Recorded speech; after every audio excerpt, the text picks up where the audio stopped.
Good Monday morning, everyone, and welcome into today's daily Bible reading for August the 5th. Today we are reading together Psalm number 95, which has been given the title in my Bible, Worship and Warning.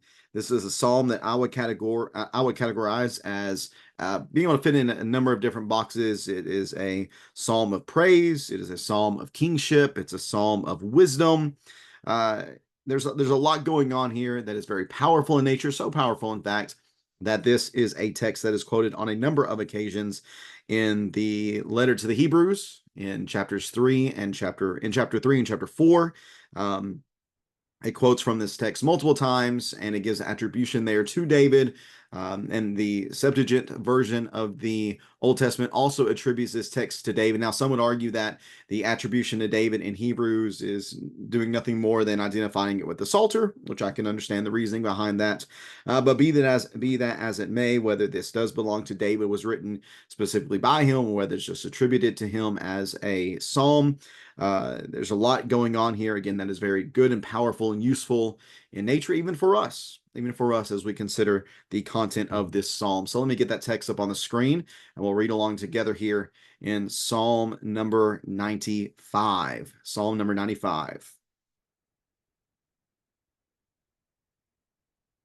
Psalm number 95 in verse number 1. Worship and warning. Psalm 95, verse number 1. Come, let's shout joyfully to Yahweh.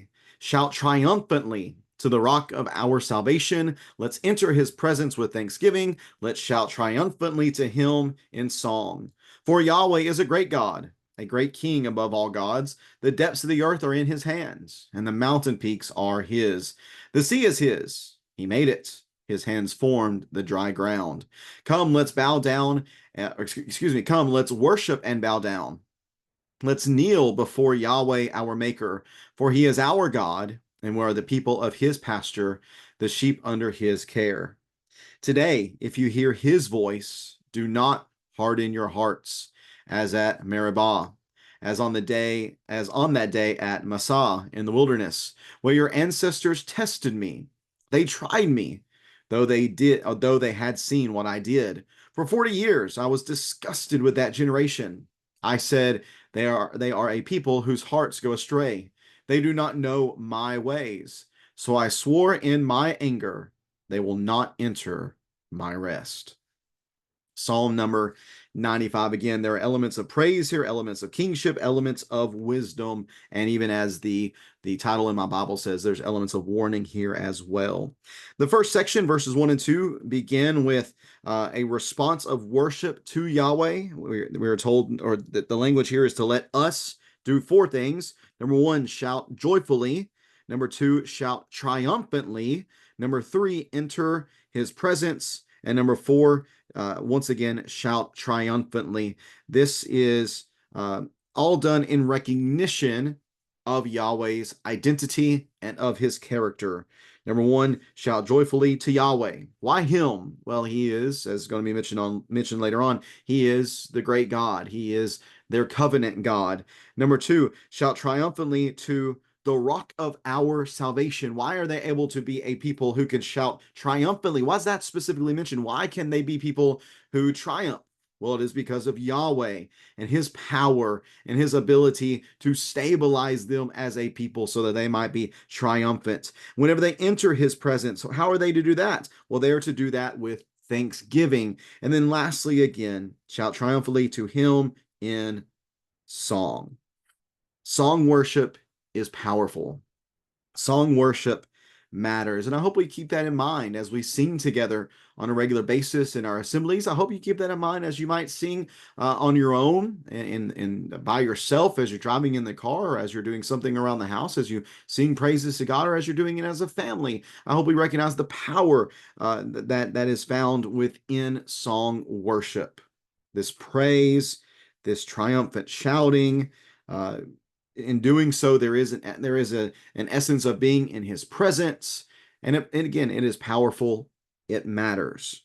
Now, what is the motivation for them to sing specifically to God? That's mentioned here within the text. Well, number 1, verse number 3, he's the great God. Number two, he's a great king.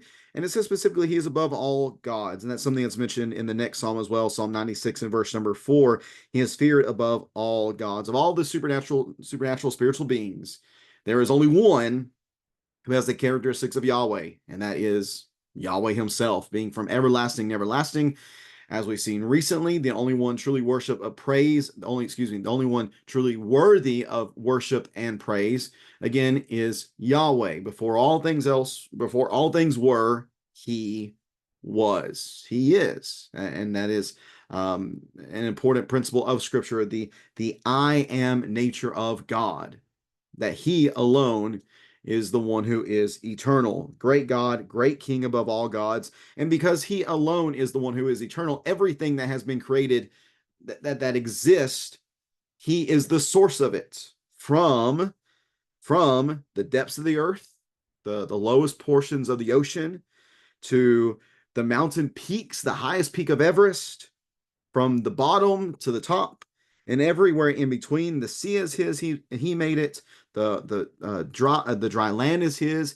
He made that as well. His hands formed them. So considering the magnificence of Yahweh's creation, considering the magnificence of his character, here is the admonition. Come, let us, three things again: worship, bow down, and kneel before Yahweh, our maker.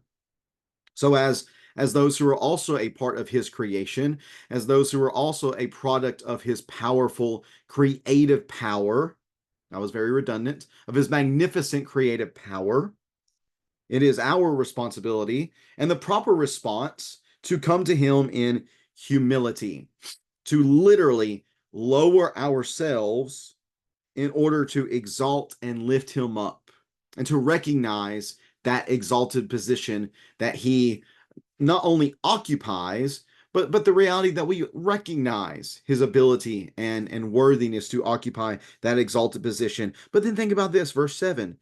Think about that this awesome God, this great creator, that he is our God. Again, going back to verse number 1, with Yahweh being used, that the covenant nature of that name, that he is our God. He desires a relationship with us, and we are able to have wonderful fellowship with him, for we are the people of his pasture, the sheep under his care, or the sheep of his hands. We should be so thankful to be in this position, to be under the care of the one who created, from the depths of the sea to the heights of the mountains, everything in between.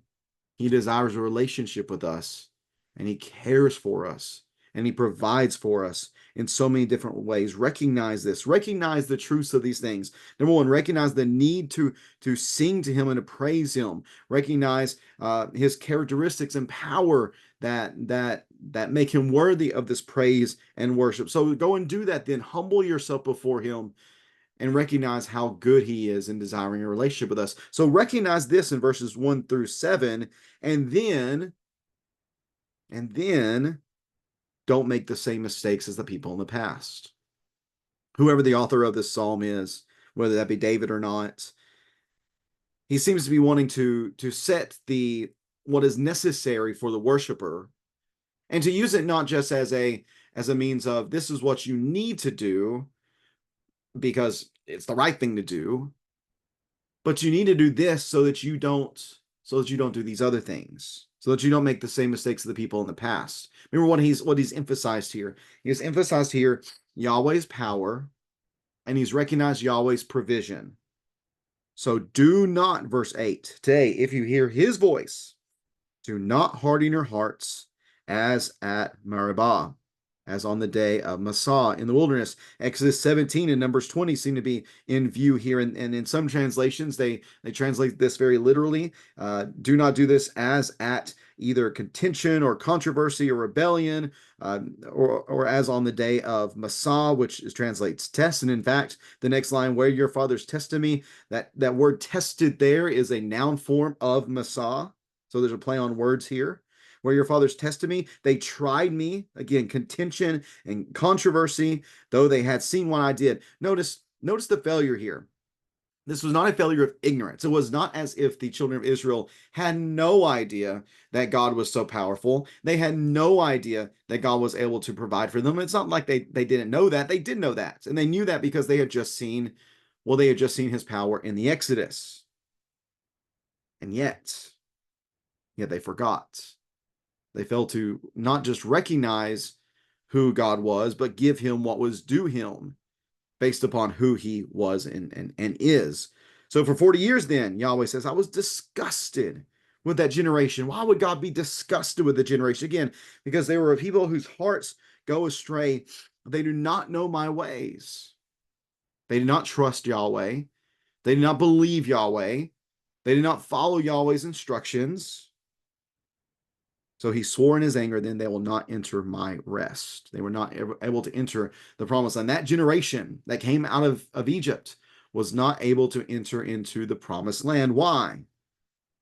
Because again, their hearts went astray and they did not know his ways. And this is a warning then. This is a warning this psalm is to all generations. We know this is warning to all generations because again, the Hebrew writer makes note of that. In Hebrews 3 and Hebrews 4, he quotes from this psalm. And in that text, what is the rest? Well, the rest certainly can't be Canaan.